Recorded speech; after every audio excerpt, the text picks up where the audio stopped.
So hello students, welcome to my channel.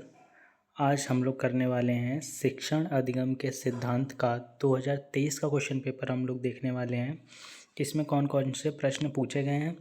तो समय ना बेकार करते हुए हम सीधा टॉपिक पर आते हैं। तो वस्तुनिष्ठ प्रश्न आप देख रहे हैं। तो उसमें पहला क्वेश्चन है, शिक्षण एक त्रिध्रुवी प्रक्रिया है, यह कथन है। तो यह कथन दोस्तों जॉन डीवी का है। जबकि शिक्षण एक त्रिध्रुवी प्रक्रिया है और पाठ्यवस्तु शिक्षक और विद्यार्थी में संबंध जो है वो रायबर्न ने बताया था। तो दूसरा क्वेश्चन है, किस शिक्षा शास्त्री ने शिक्षा को संपूर्ण जीवन माना है। तो इसका उत्तर हो जाएगा जॉन लॉक। आप इन सभी प्रश्नों को अच्छे से तैयार कर लीजिए, क्योंकि डीएलएड में प्रश्न रिपीट होते रहते हैं बार बार। तो आप इन सभी प्रश्नों को तैयार कर लीजिए। मैं जल्दी ही आपके लिए 2024 का भी प्रश्न पत्र लेकर आऊँगा। तो तीसरा क्वेश्चन है, संप्रेषण शब्द का लैटिन वर्ड कम्युनिश का आशय है। तो इसका उत्तर हो जाएगा असामान्य या आदान प्रदान, सामान्य, उपयोगी। तो इसका आंसर हो जाएगा आदान प्रदान। संप्रेषण का अर्थ होता है आदान प्रदान करना। संप्रेषण के तत्व हैं, तो आप देख सकते हैं संदेश, माध्यम, स्रोत, उपयुक्त, सभी। तो ये तीनों ही संप्रेषण के तत्व हैं। इन्हीं के द्वारा संप्रेषण कार्य पूर्ण होता है। पूर्ण से अंश की ओर शिक्षण सूत्र किस सिद्धांत पर आधारित है। तो इसका उत्तर हो जाएगा आंसर नंबर 3। पूर्ण से अंश की ओर जो सिद्धांत है वो गेस्टाल्टवाद पर आधारित है। प्रश्नोत्तर प्रविधि के जनक किसे कहा जाता है। तो प्रश्नोत्तर प्रविधि के जो जनक थे वो सुकरात थे। ठीक है, तो इसका आंसर हो जाएगा 1। निदान की प्रक्रिया संपादित होती है। निदान की जो प्रक्रिया है वो संपादित होती है। समस्या पहचान, समस्या समाधान, समस्या की आवश्यकता, उपयुक्त सभी। तो इसका उत्तर हो जाएगा उपयुक्त सभी। सूक्ष्म शिक्षण में निम्न में से कौन सा तत्व का समावेश नहीं होता है। सूक्ष्म शिक्षण से किसका समावेश नहीं होता है। तो हम देख सकते हैं सूक्ष्म समय होता है सूक्ष्म शिक्षण में। सूक्ष्म कक्षा आकार, तो सूक्ष्म कक्षा आकार भी होता है। बृहद पाठ्य वस्तु, तो ये आपका आंसर नंबर 3 एकदम सही हो जाएगा, क्योंकि बृहद पाठ्य वस्तु नहीं होती है, बहुत ही लघु पाठ्य वस्तु होती है हमारी। पाठशाला विद्यालय को उद्यान की संज्ञा दी। तो पाठशाला या विद्यालय को उद्यान की संज्ञा दी थी मोंटेसरी ने। मोंटेसरी एक वैज्ञानिक थे जिन्होंने मोंटेसरी विधि का भी प्रतिपादन किया है। फिर अगला प्रश्न है, प्रश्न नंबर 10, व्याख्यान विधि में छात्र बनते हैं।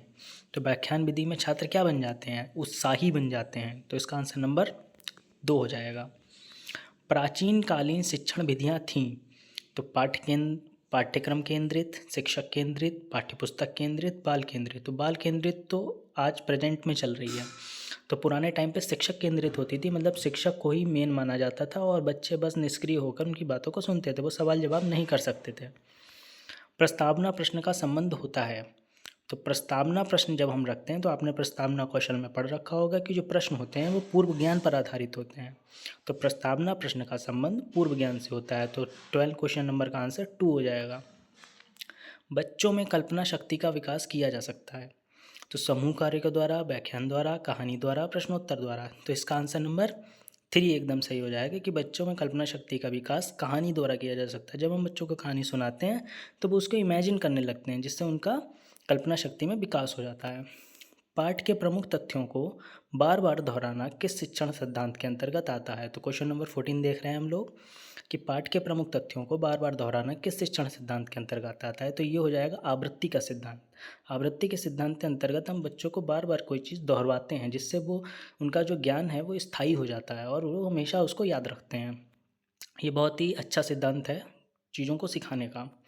पर्यटन विधि से छात्रों में विकास होता है। तो पर्यटन विधि से बच्चे निरीक्षण करते हैं और निरीक्षण करने के बाद स्वतः ही उसका अवलोकन करते हैं। तो इसका आंसर नंबर 4 एकदम सही हो जाएगा। इसके बाद हम देखेंगे अति लघु उत्तरीय प्रश्न। इसमें पहला प्रश्न है, शिक्षण में प्रश्नोत्तर प्रविधि का क्या महत्व है। 17वां प्रश्न है, बहुस्तरीय कक्षा शिक्षण किसे कहते हैं। ये मोस्ट इंपॉर्टेंट क्वेश्चन है, क्वेश्चन नंबर 17। ये बहुत बार एग्जाम में हमारे पूछा गया है। क्वेश्चन नंबर 18 है, संप्रेषण की 4 विशेषताएं बताइए। आप इसका स्क्रीनशॉट ले लीजिए, ये आपके बहुत ही काम आने वाला है। आप इन सभी क्वेश्चंस को तैयार कर लीजिए, मैं दिखा देता हूँ स्क्रीन पे। आप इन सभी क्वेश्चनों को अच्छे से तैयार कर लीजिए। ये क्वेश्चंस बार बार डीएलएड में रिपीट होते रहते हैं और जल्दी मैं आपके लिए 2024 का भी क्वेश्चन पेपर लेकर आऊँगा। तो आप देख सकते हैं कुछ क्वेश्चंस को मैंने टिक कर रखा है जो कि मोस्ट इंपॉर्टेंट क्वेश्चंस हैं। जैसे पुनर्बलन को परिभाषित कीजिए। क्वेश्चन नंबर 22, पुनर्बलन को परिभाषित कीजिए। ये क्वेश्चन बहुत बार पूछा गया है। और इसी तरीके से लघु उत्तरीय प्रश्न आप देख सकते हैं। लघु उत्तरीय प्रश्नों को भी आप अच्छे से तैयार कर लीजिए। ये 2 नंबर में आते हैं। इनमें कम से कम आपको आधे पेज से ज़्यादा ही लिखना है। प्रयास करें कि परिभाषाओं को ज़्यादा से ज़्यादा लिखें। अगर परिभाषा नहीं भी पूछी गई है तब भी आप परिभाषा को लिखें। इससे टीचर को ये लगेगा कि आपके अंदर ज्ञान है। अपने ज्ञान को वहाँ पे प्रदर्शित करना है आपको कॉपी पे। क्वेश्चन नंबर 34 देख लीजिए। ब्लूम द्वारा संपादित शिक्षण के उद्देश्य बताइए। बहुत ही मोस्ट इंपॉर्टेंट क्वेश्चन है, ये बार बार पूछा जाता है। तो इसके 3 उद्देश्य हैं, ज्ञानात्मक, भावात्मक और क्रियात्मक।